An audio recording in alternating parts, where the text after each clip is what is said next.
Greetings, metal community. It's Roger back with the last list of 2025. Yeah, as I promised you, a little bit of a thrash list. There will be 10 albums here. One is not a thrash metal album, but a power metal album, so you might guess already what that album is. Do have 3 releases that I want to talk about before I start with the list, just because the one is an EP and 2 of the others are kind of thrashy, but they are not as thrashy as I want them to be, and yeah, I'll get back to that. But yeah, the first one is a Norwegian band called Maltuka with Black Rite. This is an EP, 5-song EP. These guys are from Bergen. Play pretty intense thrash metal, brutal thrash metal if you want. Harsh vocals on black vinyl with the logo on the center label. Yeah, pretty good stuff. It can remind you a little bit of Necromantheon, but not as technical and vicious as them. But they are pretty kind of in the more kind of a brutal era of thrash, you know, the brutal side of thrash. So yeah, really good. So looking forward to hearing more from these guys. Yeah, this is out on High Roller Records, so hopefully there will be an album maybe this year or next year. So yeah, another one is, it's quite a fantastic album. This is Cryptosis with Celestial Death from the Netherlands. The guys there used to be called Distillator. From I'm playing more pure thrash. Then the first album with this under this name was way more of a thrashy progressive album with quite intense vocals. But on this album, I feel that they are turning in more into a black metal territory.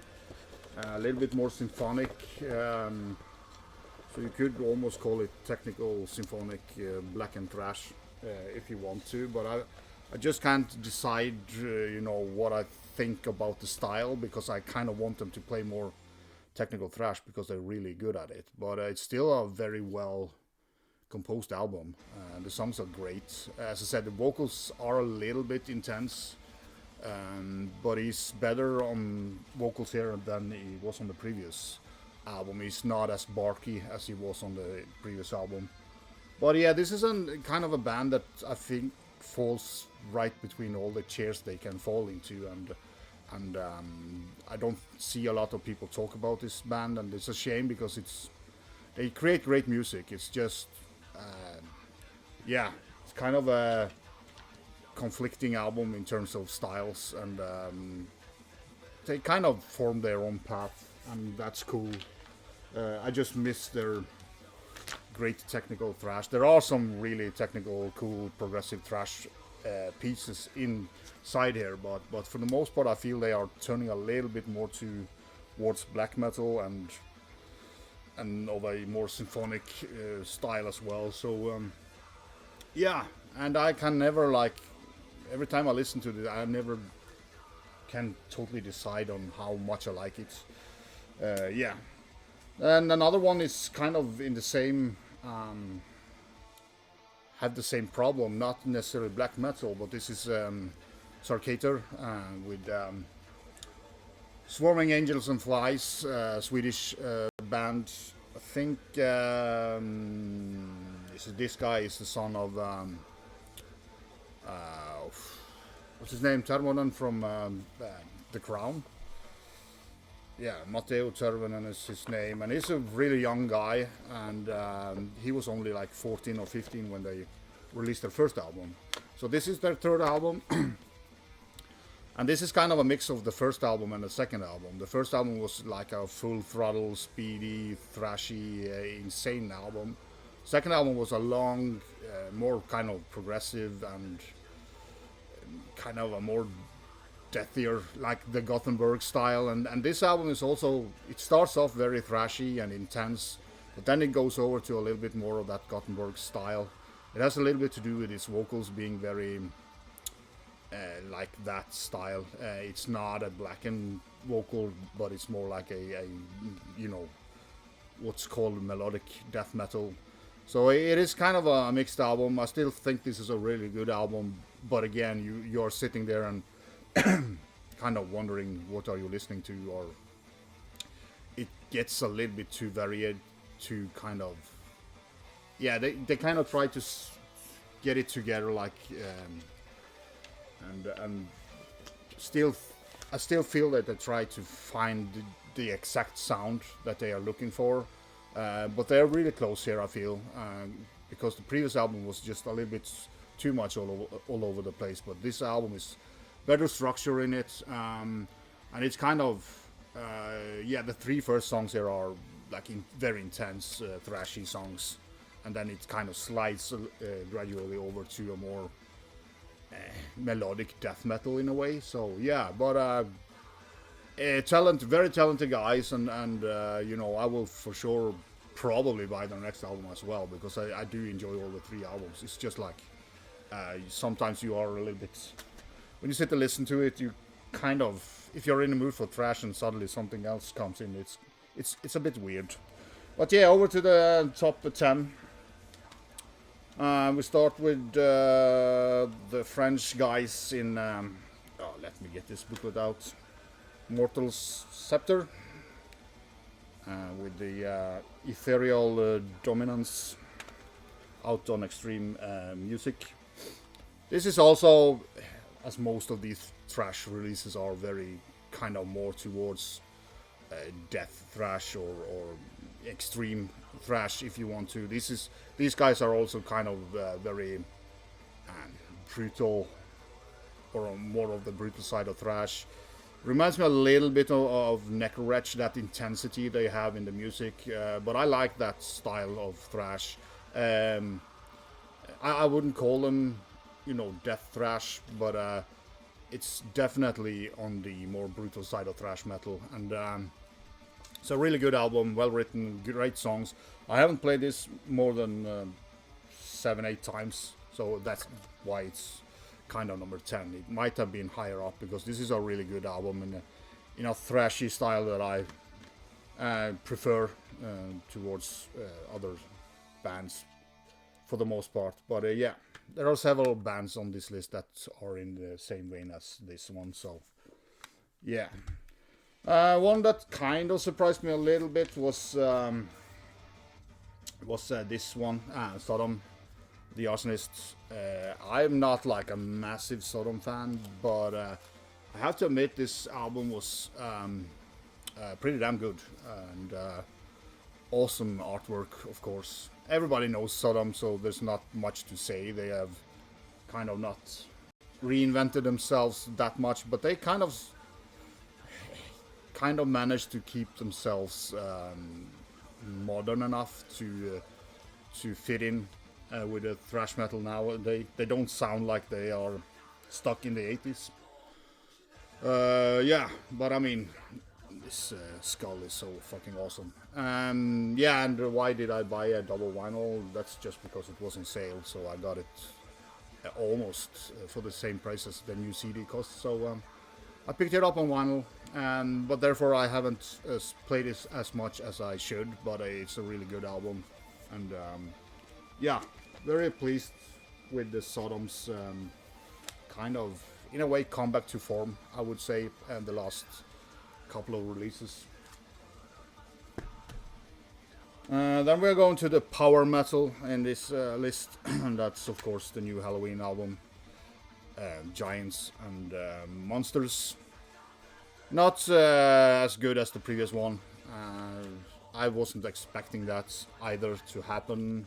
I think the energy is not there as it was on the previous one, and also that ballad they excluded from the previous album and put on here is quite terrible. But you know me, I don't like ballads. But and also yeah, there's a couple of songs that are quite boring, to be honest. But overall, another really good album by Helloween. I don't need to talk much about them. Everybody knows Helloween. So yeah, then we're going to Brazil and Violator. This is also a cracking, more like Teutonic thrash, I would say. You could say typical South American energy, and I still need to kind of... But I think it was a long time since the previous album, so if I remember correctly, was that back in like 10 years plus since their previous album. But yeah, if you want again a little bit more of the, not as in death thrash, but this kind of the like creator style thrash, I would say, 80s inspired thrash. So yeah, again, an album that came in really late, so I haven't played it enough yet, but I'm very happy that I picked it up. I've seen this mentioned a lot this year, and for good reasons. Great album, great vocals as well. You know, kind of just a very nice balance to the whole album. And yeah, I'm sure most of you guys have heard this anyway. So, since I'm so late to the party, yeah, this album is a kind of heavy metal, thrash metal, whatever. I'm gonna put Void in, but Forbidden Morals. This took me by a surprise. I did listen to their previous album, you know, when that came out, but that didn't impress me at all. Oh, impressed me, but it wasn't like fantastic. But this album was really cool. I really like the vocals here.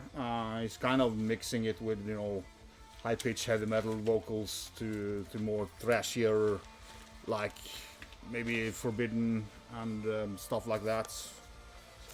So yeah, there's some Testament vibes here as well, which is not wrong, but a really good album, and kind of a little bit of, yeah, palate cleanser for me, because I have not picked up any new heavy metal this year at all. I haven't barely listening to heavy metal, so this is one of the most, together with Helloween, probably the most kind of softer newer releases that I have been listening to, but it's not that soft, you know. It's really good, well crafted, great solos as well, and cool videos for the songs.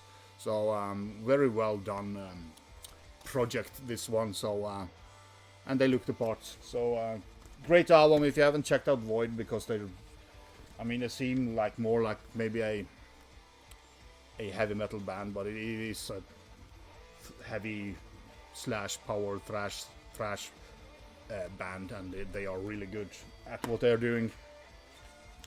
Then we're going to Norway, and this is again, you know, more of the intense style of thrash. This is Deathhammer's Crimson Dawn. Yeah, I know people call them black and thrash, but I'm not so sure about that. You know, it is basically thrash with a very intense vocalist, with some high-pitched screams and all that good stuff. Very heavy, cool booklet on this one.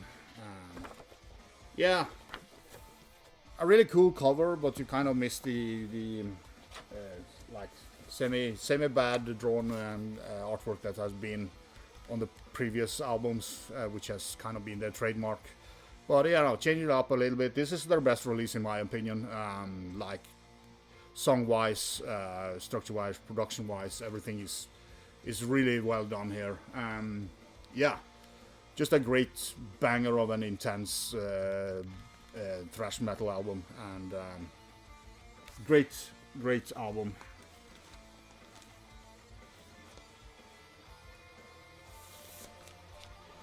And then we're going to Poland, and this is one that came in really late, but man, I've been spinning this. This is death thrash, by all means.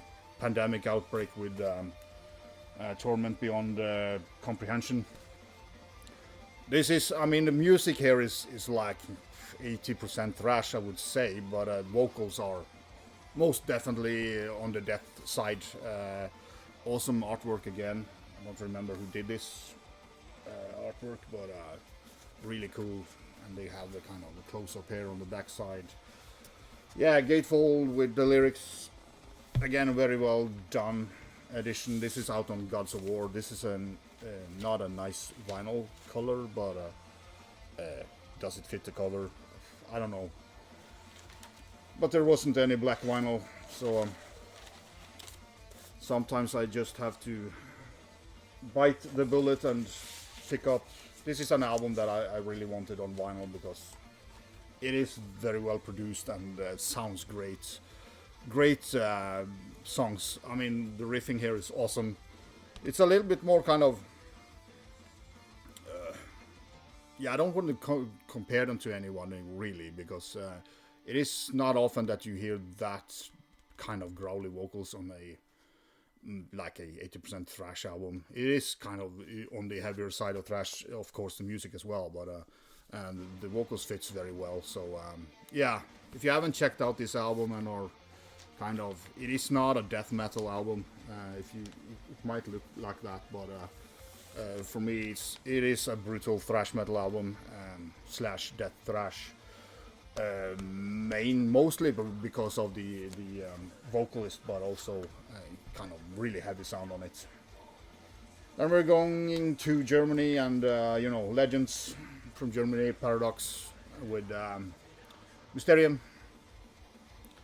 Another killer released by this band, or now it's just one guy, but the songs here, probably one of the best songs or album he has written, music-wise. It's just a little bit shame that it's programmed drums. The drummer died back in 23 or something, early in the process of this album. So I don't think he wanted to bring in another drummer, and he have always programmed the drums for the songs anyways to kind of let the drummer know what he wants. But yeah, it's just filled with excellent songwriting, and this is the vocals are the more melodic side, and but musically this is pretty heavy. You could say power thrash combined with pure thrash, but it is a very, very heavy album, and energy, a lot of energy in it as well. So I see a lot of people always mention heresy and stuff like that, but Paradox have a really,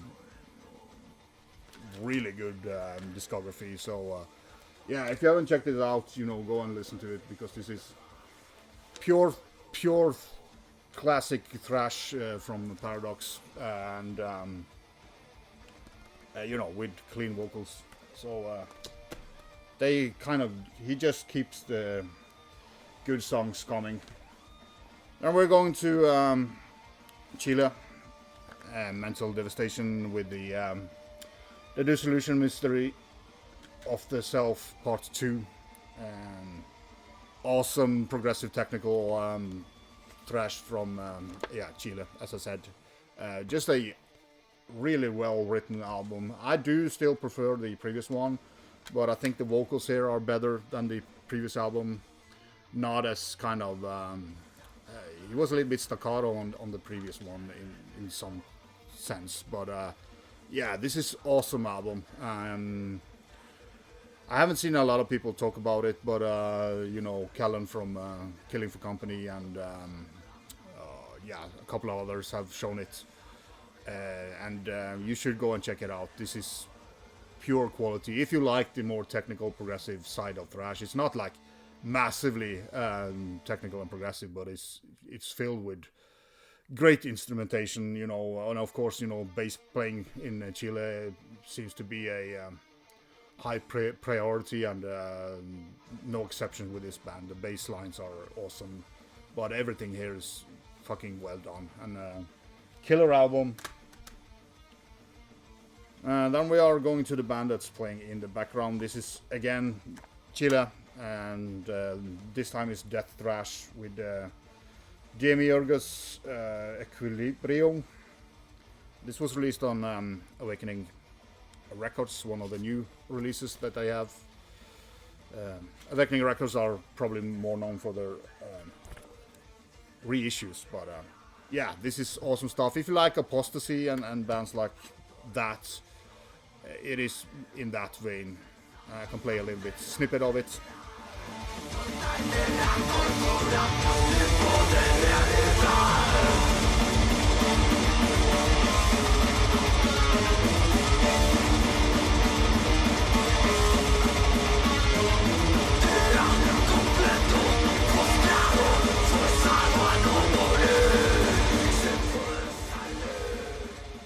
And and all lyrics in Spanish. That's the downside of it.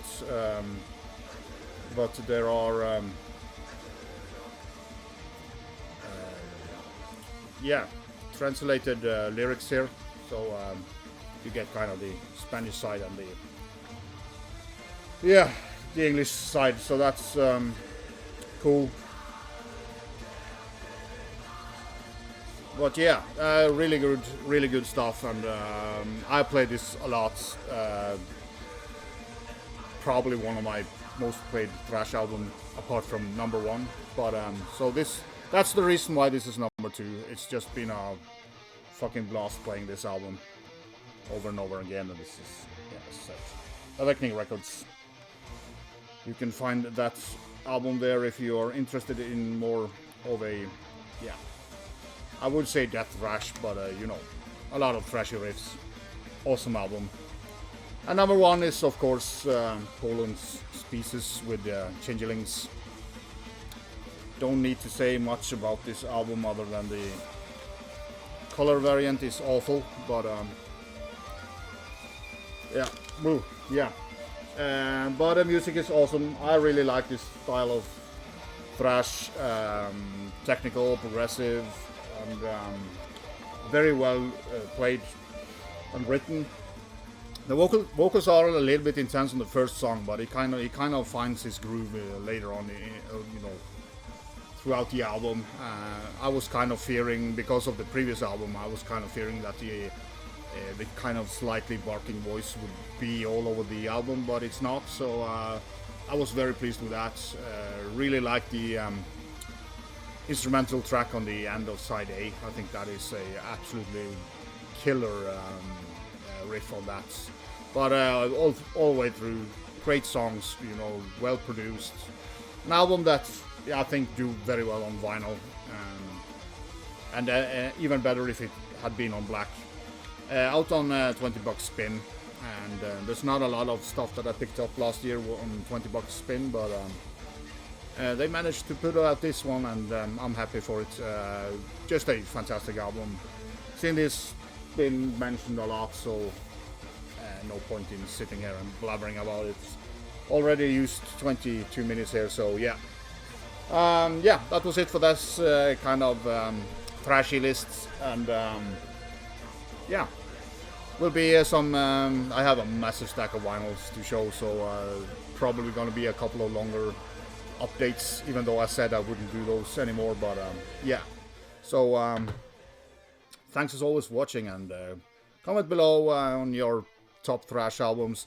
I haven't, you know, I didn't care much for the New Testament. It was a big disappointment. It's not a bad album, it's just not good enough. And Coroner, I haven't picked that up. I have ordered Warfield, so Coroner and Warfield would probably be in the list, but I would have made a longer list because I think these albums deserve to be in a top 15 at least. So until next time, be sure.